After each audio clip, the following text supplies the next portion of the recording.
Things are starting to ramp up this week. We've got buyer psychology. That's correct. Buyer, not buyer, right?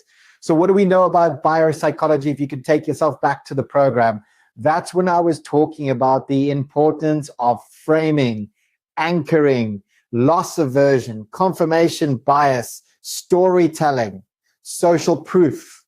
We've got to realize that if we want to be more powerful, we've got to use all these different levers.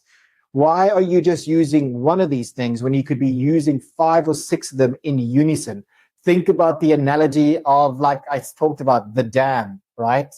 So the dam has one sluice that's going on. There's only so much water that it's getting. And that is like your ideas that are getting to the actual individuals that you're communicating to. Well, guess what? If you were opening all 5, 6 of those sluices, and the amount of water, the amount of influence that is now being experienced by those people who are further down the line. And that's what's happening to your audience's brains. Are they getting just a little treacle of information that doesn't stimulate them much, or are they getting smacked in the face where they're like, my God, that was a powerful message, and I remember everything about it? Well, guess what? Your buyer psychology application of those principles will play a huge role.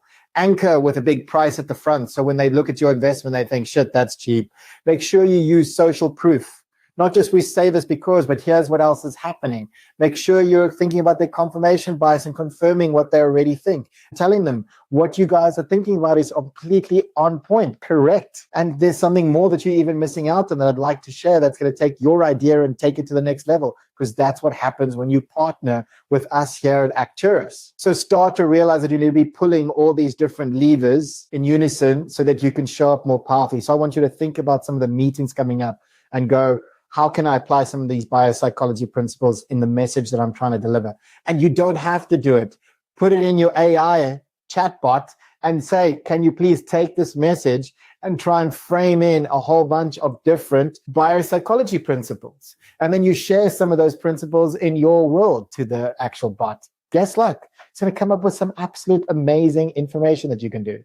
So go out there, be intentional, show up, utilize these biopsychology levers, and you are going to increase your impact immediately. Thank me later.